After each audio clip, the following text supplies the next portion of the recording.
విస్తీర్ణం ఇప్పటికీ చెప్పగలిగామా? హైదరాబాదు ప్రారంభించినప్పుడు నవాబుల సమయంలో ప్రారంభించిన హైదరాబాదు ఎక్స్టెంట్ అంతా చంద్రబాబు నాయుడు గారు ఉమ్మడి రాష్ట్ర ముఖ్యమంత్రిగా ఉన్నాక రాజధాని విస్తీర్ణం ఎంత? ఎవడన్నా చెప్పగలుగుతారా రాజధాని విస్తీర్ణం? అసలు ఏం మాట్లాడతారు వీళ్ళు? రాజధాని విస్తీర్ణం అంట బిల్లులో పెట్టాలంట. అంటే విస్తీర్ణం బిల్లులో పెడతారా? హైదరాబాద్ ఇవాళ ఎంత విస్తరించింది? 1,10,00,000 ప్రజల ఉన్న హైదరాబాదు అంటే అమరావతిని ఇప్పుడే చెప్పాలా? ఈ 20,000 మందికి లేకపోతే 5 ఎకరాలకి 10 ఎకరాలకి పెరుగుతూ ఉంటుంది. మనకు వచ్చే ఇన్వెస్ట్మెంట్స్ ద్వారా పెరుగుతూ ఉంటుంది. కాబట్టి వాళ్ళ అమరావతి రాజధాని చక్కటి రాజధాని. అందరూ కూడా లోక్సభలో రాజ్యసభలో అందరూ వక్తలు ఒకటే చెప్పారు.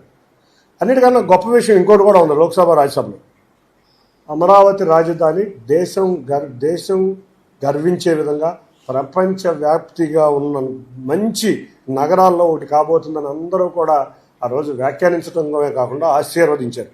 మరొక విషయం ఏంటంటే దేశ ప్రజలందరూ కూడా గౌరవ ముఖ్యమంత్రి నారా చంద్రబాబు నాయుడు గారి యొక్క గొప్పతనాన్ని విపక్షం స్వపక్షం అందరూ కూడా చెప్పడం ఆ రోజు మీరు చూస్తే అన్ని పార్టీలు కూడా చంద్రబాబు నాయుడు గారు కట్టగలరు, ఆయన ముఖ్యమంత్రిగా అమరావతి బ్రహ్మాండమైన రాజధాని రాబోతుంది, ఆయన సభామర్దత మాకు తెలుసని ప్రతి పార్టీ పొగిడిందంటే అది ఒక ముఖ్యమంత్రికి ఒక ప్రధానమంత్రి స్థాయిలో ఉన్న విలువ. అటువంటి విలువ కలిగిన ఏకైక నాయకుడు నారా చంద్రబాబు నాయుడు గారు ఉంటాం.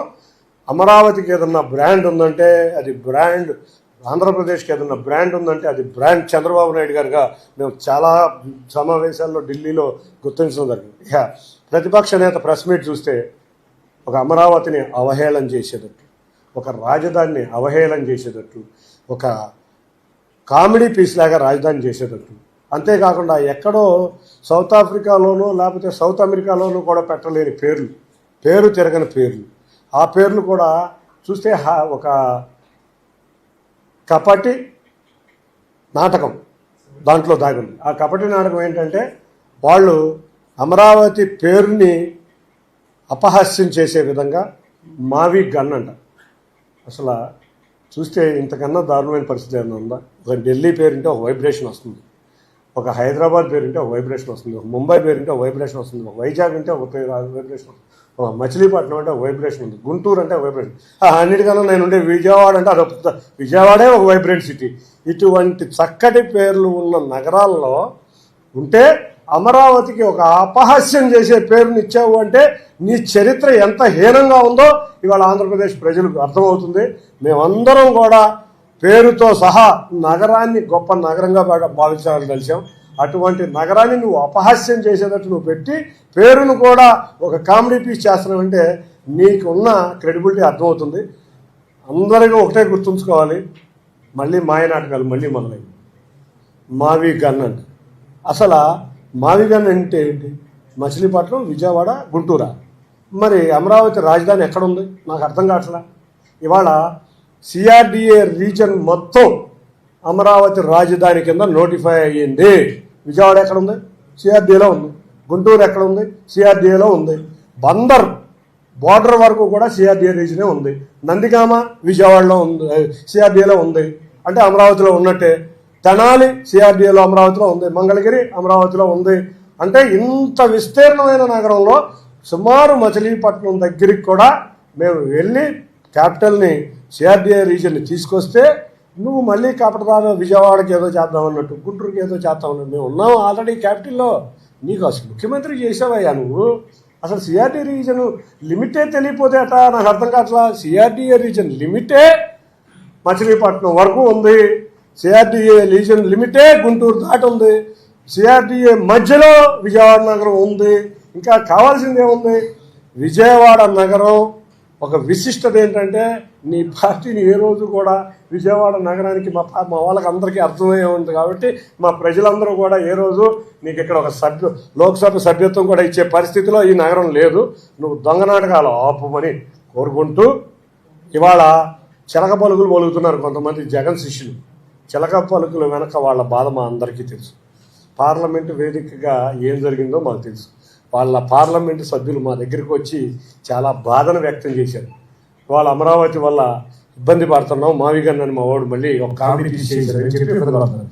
చిలక పలుకులు పలికిద్దామని చూసుకున్నాను. ఈ చిలక పలుకులు వాళ్ళ పెదవాళ్ళ నుంచి వస్తున్నాయి కానీ వాళ్ళ గుండెల నుంచి రావట్లేదు. పాపం వాళ్ళ బాధ్యతను చూస్తే నాకు కూడా బాధగా ఉంది. ఇప్పుడైనా ఖైదీలుగా విముక్తై ఈ ప్రాంత అభివృద్ధికి మీరు మాతో రండి అంటే మాతో సహకరించండి. మీరు అప్పటికైనా చరిత్రలో ఏదో చిన్న ప్లేస్ అన్నా ఉంటుంది. ఇవాళ ఒకటే చెప్తున్నా, అమరావతిలో నేను ఒక బ్రహ్మాండమైన ప్యాలెస్ కట్టాను. అమరావతి రాజధానిగా ఉండబోతుంది. కాబట్టి నేను ఎలక్షన్లో 2019లో నాకు ఒక్క ఛాన్స్ ఇవ్వండి, అమరావతి రాజధాని అని చెబితే నీకు ప్రజలు ఒక్కసారి చూద్దామని అధికారం ఇచ్చారు. అది కూడా ప్రజల్ని రకరకాలుగా మభ్యపెట్టి రకరకాలుగా డ్రామాలు ఆడితే ఒక ఛాన్స్ ఇచ్చారు.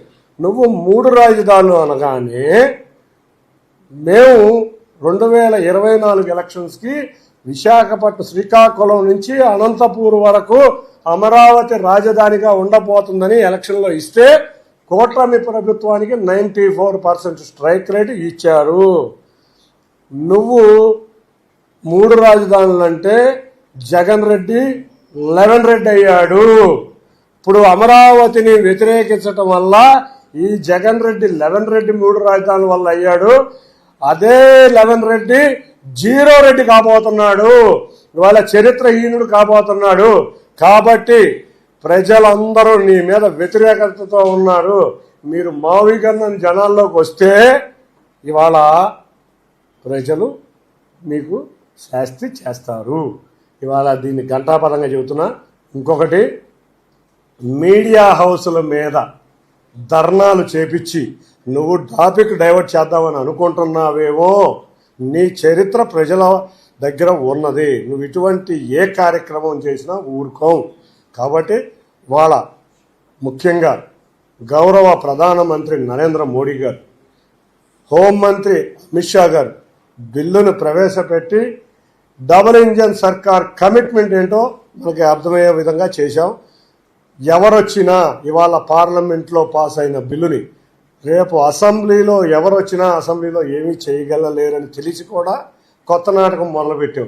ఇవాళ రాష్ట్రపతి నోటిఫికేషన్ వచ్చిన బిల్లుని, పార్లమెంట్లో పాస్ అయిన బిల్లుని మళ్ళీ ఏదైనా పార్లమెంట్లోనే చేయగలం.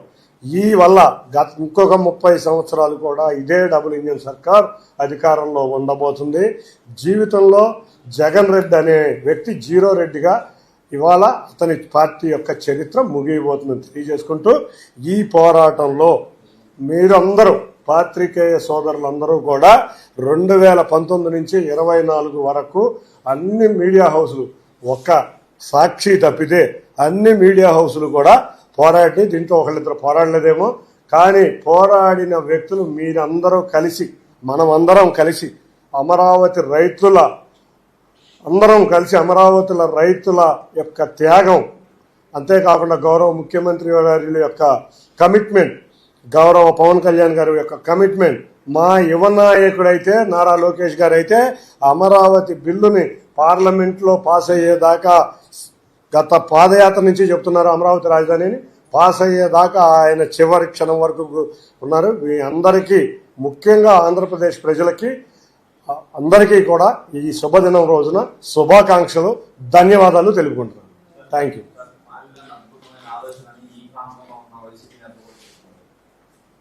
మావిగన్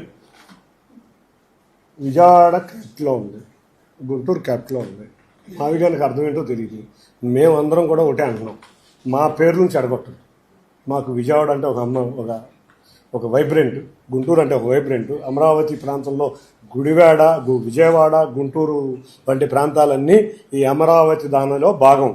ఈ భాగం అయినాయి కాబట్టే ఇవాళ ప్రజలందరూ పండగ చూసాం. దీపావళి ఎప్పుడో సెప్టెంబర్ అక్టోబర్లో రావాల్సిన దీపావళి మొన్న వచ్చి రాష్ట్ర ప్రజలందరూ దీపాలు వెలిగించి పండగ వాతావరణం చేశారు. లిప్ మీద నుంచి వచ్చే మాటలు ఒకటి ఉంటాయి, హార్ట్లోంచి వచ్చే మాటలు ఒకటి ఉంటాయి. ఇవాళ కామెడీ పీస్ అయిపోయామని అందరికీ అర్థమవుతుంది.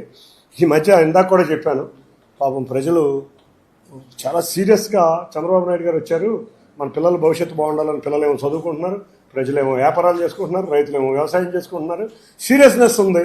ఈ సీరియస్నెస్లో కామెడీ మిస్ అయింది. ఈ కామెడీ మిస్ అయిన టైంలో ఒక కామెడీ పీస్ వచ్చాడు. ఈ కామెడీ పీస్ ఎవడో కాదు, పులివెందుల ఎమ్మెల్యే జగన్ రెడ్డి. ఈ కామెడీ పీస్ చేసింది ఏంటంటే మావిగన్ అంట. పేరు మీకు కామెడీగా అనిపించలేదా? మీకే, మీ పాత్రికేయ సోదరులందరినీ అడుగుతున్నా, ఒక కామెడీ పీస్ వచ్చి రాష్ట్రాన్ని చక్కగా ఒక రోజు 2 రోజులు నవ్వించాడు. ఈ మా నాయకుడే నవ్వించాడు, మేమెందుకు నవ్వించలేము అని చెప్పి కొంతమంది వచ్చారు. వీళ్ళకేమో మాట తిరగదు, మాట్లాడలేరు. వీళ్ళందరూ వచ్చి మళ్ళీ మావిగా అన్నాడు. అసలు ఏంటి బాబు మీ బాధ? ఇవాళ విజయవాడ నగరం ఉంది, మేము వచ్చాం 2014 నుంచి 19 వరకు 34 రోడ్లు వేసాం విజయవాడ నగరంలో. డబుల్ రోడ్లు వేసాం. స్టామ్ వాటర్ డ్రైనేజీకి 430 కోట్లు ఆ రోజు ఖర్చు పెడితే తీసుకొస్తే 230 కోట్లు మేము ఖర్చు పెడితే 200 కోట్ల రూపాయలు మీ ప్రభుత్వంలో డైవర్ట్ అయింది. అంతేకాకుండా విజయవాడ నగరానికి అవసరమైన సదుపాయాలన్నీ కూటమి ప్రభుత్వం చేసింది. ఇవాళ మేము అధికారంలోకి వచ్చాం. 2019 నుంచి 24 వరకు ఒక్క రోడ్డు వేసిన పాపాలు లాక్కోవాలా, ఒక్క డ్రైనేజ్ చేసిన పాపాలు పోలా, ఒక్క మంచినీళ్ళు సరిగ్గా ఇచ్చిన పాపాలు పోలా. ఆ రోజు మున్సిపల్ కార్పొరేషన్ మీ అధికారంలోనే ఉంది, ఆ రోజు రాష్ట్ర ప్రభుత్వం నీ చేతిలోనే ఉంది. విజయవాడకి ఒక్క పని చేయాల. విజయవాడ నగరం మేము వచ్చినాక ఇవాళ సాయంత్రం విజయవాడలో 3 రోడ్లు, ఆటో నగర్లో 3 రోడ్లకు సిఆర్డీఏ ద్వారా శంకుస్థాపన చేయబోతున్నాం. 3 రోడ్లకి విజయవాడలో ఉన్న ఆటో నగర్లో 1,00,000 మంది కార్మికులు పనిచేస్తున్నారు. ఈ 1,00,000 మంది కార్మికులకి లారీలు కనుక రాలేకపోతే వాళ్ళ జీవనోపాధి ఇబ్బంది పడుతుంది. విజయవాడ నగరవాసులకి ట్రాఫిక్ ఇబ్బంది లేకుండా చుట్టుపక్కల ప్రాంతాల నుంచి లారీలు 24 గంటలు ఆటో నగర్లోకి వెళ్ళేటట్టు ఇవాళ 3 రోడ్లు శంకుస్థాపన పెట్టాం. అంత ముందులో శక్తి కళ్యాణ మండపం రోడ్డు శంకుస్థాపన పెట్టి ఆటో నగర్లో ఉన్న 1,00,000 కార్మికులకి మేము చేసాం. రేపు మధ్యాహ్నం మా విజయవాడ మున్సిపల్ స్టేడియం, ఎన్నో సంవత్సరాల నుంచి ఉన్న విజయవాడ మున్సిపల్ స్టేడియం ప్రజల కోరిక ఏంటంటే మంచి స్టేడియం కావాలి అని. ఆ విజయవాడ మున్సిపల్ స్టేడియంకి 60 కోట్లు, మొదటి దశగా 60 కోట్లతో క్రికెట్కు సంబంధం లేకుండా మిగతా క్రీడలన్నీ అక్కడ ఉండే విధంగా అక్కడ రేపే శంకుస్థాపన చేస్తున్నాం. అన్నిటికన్నా ముఖ్యంగా మేము 8 ఆర్ఓబీలు అరివీలు తెచ్చాం, ఫ్లైఓవర్లు తెచ్చాం. గొల్లపూడి నుంచి ఇబ్రహీంపట్నం నుంచి విజయవాడ వరకు ఫ్లైఓవర్ తెచ్చాం. మచిలీపట్నం పోర్టుని మేము త్వరగా పరిగెత్తించి 1.5 సంవత్సరం కాలంలో పోర్టు ఓపెన్ చేయబోతున్నాం. అక్కడ మీరు చూస్తే మచిలీపట్నంలో పోర్టే కాకుండా defence TSC Goa ship yard ఒక వెసల్ మేకింగ్ యూనిట్ కూడా మచిలీపట్నంలో పెట్టబోతుంది. ఇది కాకుండా బెల్లు ఓపెన్ చేసాం. మేము 2014లో ప్రారంభించిన బెల్లు మధ్యలో వీళ్ళు వచ్చేపాటికి ఆగిపోయింది. బెల్లు ప్రారంభించాం. అవనిగడ్లో శాటిలైట్ డిఆర్డిఓ ద్వారా శాటిలైట్ రీసెర్చ్ సెంటర్ ఓపెన్ చేసాం. విజయవాడ నగరంలో 3,900 కోట్లతో స్టామ్ వాటర్, డ్రింకింగ్ వాటర్ ఇవన్నీ కాకుండా ఈ సుందరమైన విజయవాడ నగరంలో 3 కాలువలు ఉన్నాయి. 3 కాలువల్లోనూ మురుగు రాకుండా మినీ ఎస్టీపీలు 25 మినీ ఎస్టీపీలు కట్టబోతున్నాం. వీటితో పాటు విజయవాడ నగరంలో ట్రాఫిక్ తగ్గే విధంగా ఇబ్రహీంపట్నం నుంచి కొనకదుర్గ గుడి వరకు ఫ్లైఓవర్ వేయబోతున్నాం. పండిట్ నెహ్రూ బస్టాండ్ నుంచి బెంచ్ సర్కిల్ ఫ్లైఓవర్ అయిపోతున్నాం. బెంచ్ సర్కిల్ నుంచి పెనంలూరు ఫ్లైఓవర్ అయిపోతున్నాం. మెడికల్ కాలేజీ నుంచి నిడమానూరు దాకా ఫ్లైఓవర్ అయిపోతున్నాం. ఇన్ని పనులు చెప్పుకుంటా పోతే ఎన్నో సంవత్సరాలు, 20 సంవత్సరాల నుంచి రామర్పాడులో ఆర్ఓబీలు ఆర్యూబీకి కావాలని కొనదల ప్రాంత ప్రజలందరూ కోరుకునే కొనదలలో 20 సంవత్సరాల కోరిక. ఎల్సీ నెంబర్ 316 స్టార్ట్ చేసాం, ఎల్సీ నెంబర్ 8 స్టార్ట్ చేసాం, సత్యనారాయణపురంలో స్టార్ట్ చేసాం. అన్నిటికన్నా బాంబే కాలనీ వాసులు 1,00,000 మంది ప్రజలు ఉన్నారు. వాళ్ళు మధురా నగర్కి రైల్వే అండర్ బ్రిడ్జ్ తీసుకొచ్చి బాంబే కాలనీ వాసులకి స్టేడియం వరకు స్ట్రైట్ రోడ్డు ఉండే విధంగా రోడ్డు తీసుకొస్తున్నాం. ఇవన్నీ మా ఎమ్మెల్యేలు నేను కలిసి చేసిన ఇటువంటి పనులు చెప్పుకుంటా పోతే ఎన్నో కార్యక్రమాలు. బందర్లో కానీ విజయవాడ కానీ ఒక అభివృద్ధి పదంలో తీసుకెళ్లబోతున్నాం. ఇవాళ అమరావతి, రేపు రాబోయే సెక్రటేరియట్ ఈ అమరావతిలో ప్రాంతమైన ఈ విజయవాడలో అమరావతి యొక్క సెక్రటేరియట్ కూడా నదికి అవతల పక్కన అడ్మినిస్ట్రేటివ్ క్యాపిటల్ కూడా రాబోతుంది. అంటే ఇదంతా కూడా ఈ విజయవాడ నగరం కూడా ఒక అమరావతి. అంతేకాకుండా గౌరవ ముఖ్యమంత్రి వర్యులు 2014లోనే గ్రేటర్ విజయవాడ చేయాలనుకున్నారు. ఆ గ్రేటర్ విజయవాడ కూడా మేము 2014-19 కోర్టు కేసులు వేయటం వల్ల ఆగిపోయింది. 2016లో కోర్టు కేసులన్నీ 2019లో కోర్టు కేసులు క్లియర్ అయినాయి. అయినా కూడా ఒక్కళ్ళు కూడా గ్రేటర్ విజయవాడ చేయలేకపోయారు. వీటన్నిటికీ తోడు గ్రేటర్ విజయవాడ చేయకుండా రకరకాల విన్యాసాలు చేశారు. తాడికడప మున్సిపాలిటీ అన్నారు, ఇంకో రకరకాల మున్సిపాలిటీలు చేసి ఎన్నో సంవత్సరాల విజయవాడ వాసుల ఒక సెంటిమెంట్, ఒక కోరిక, ఒక బలమైన సెంటిమెంట్ గ్రేటర్ విజయవాడని మీరు చంపేస్తే మేము అధికారంలోకి రాగానే మళ్ళీ గ్రేటర్ విజయవాడ ప్రయత్నాలు మళ్ళీ మొదలుపెట్టాం. సెన్సస్ వల్ల గ్రేటర్ విజయవాడ లేట్ అయింది. రేపు మార్చికి సెన్సస్ పూర్తవుతాయి. మార్చి తర్వాత అందరం ఎమ్మెల్యేలు అందరం ఎంపీలు కూడా ఏకగ్రీవంగా గ్రేటర్ విజయవాడ కావాలనుకున్నాం. అటు బాలశౌరి గారు కానీ, అటు పెరంబలూరు ఎమ్మెల్యే గారు కానీ, గన్నవరం ఎమ్మెల్యే గారు కానీ, విజయవాడ లోకల్ ఎమ్మెల్యేలు కానీ, అటు మైలవరం ఎమ్మెల్యే కానీ అందరం కూడా గ్రేటర్ విజయవాడ కావాలనుకున్నాం.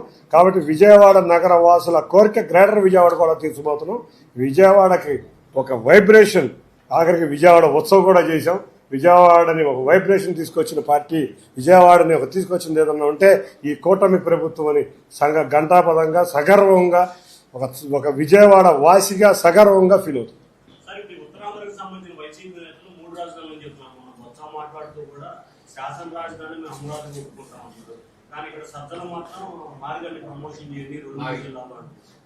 రెండు విషయాలు వాళ్ళలో వాళ్ళకే కొట్లాట స్టార్ట్ అయిపోయింది. ఎట్లాగంటే మనం ఉత్తరాంధ్ర అని చెప్పి ఎలక్షన్లోకి వెళ్ళాం కాదు, మళ్ళీ మాట మార్చేశాడు మన జగన్, కాబట్టి ఇప్పుడు ఇక్కడ అంటున్నాడు మా ప్రాంతవాసులు మమ్మల్ని చాలా ఇబ్బందులు పెట్టే పరిస్థితి ఉందని చెప్పి బొత్సాలాంటి నాయకులు మాట్లాడుతున్నారు. ఈ జగన్ ఒక మాటలు సజ్జల ద్వారా బయటకు వస్తూ ఉంది.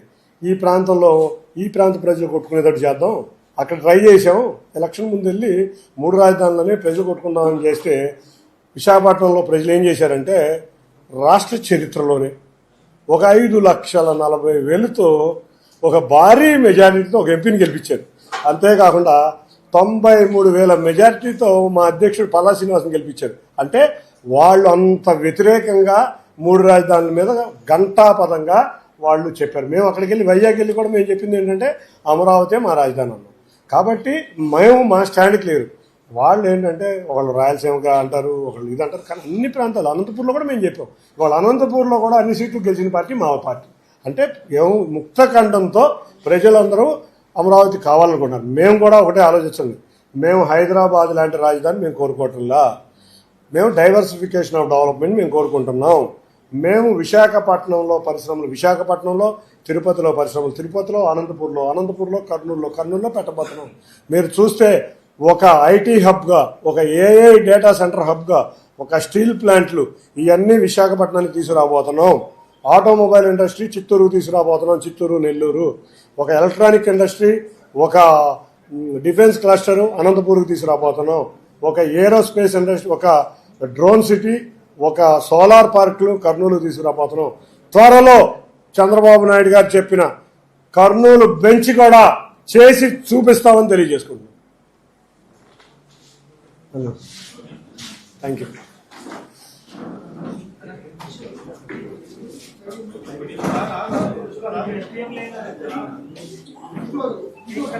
కేక్ కట్ చేద్దాం, రండి బాబు.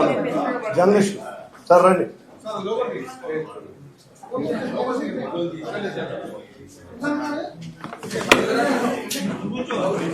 సరే కేక్ కట్ అందరూ విలేకరులు వస్తే కట్ చేస్తాం. ఆఫీస్ కట్ మీరందరూ హ్యాపీగా ఉన్నారు లేదా? రాజధాని మీద రెడీ.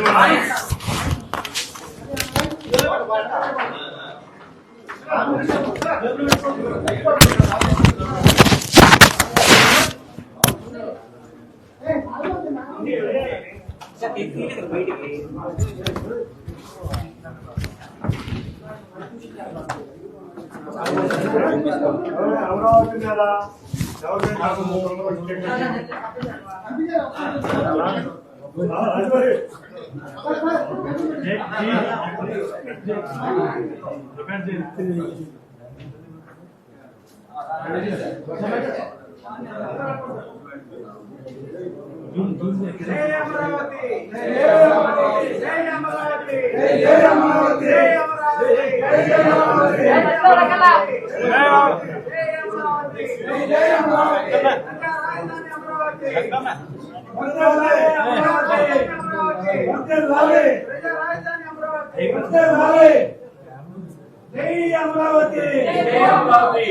అమరావతి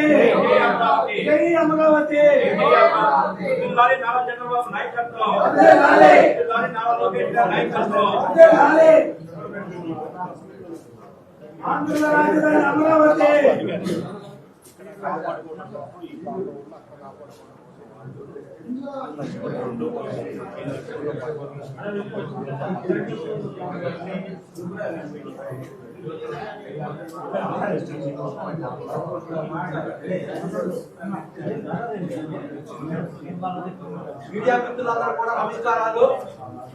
మూడు ముక్కలాట ఆపడానికి, మూడు రాజధాని ఉద్యమం డిస్మాండిల్ చేయడానికి ఈ రాష్ట్రంలో మీ అందరూ కూడా తెలియనటువంటి ఒక నగ్న సత్యం, అది అందరికీ తెలుసు.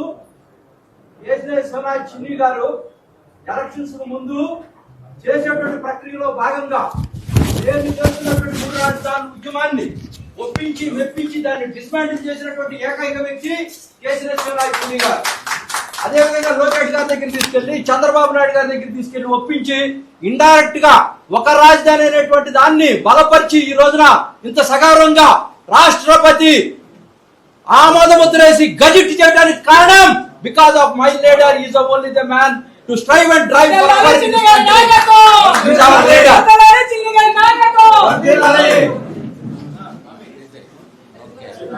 ఫర్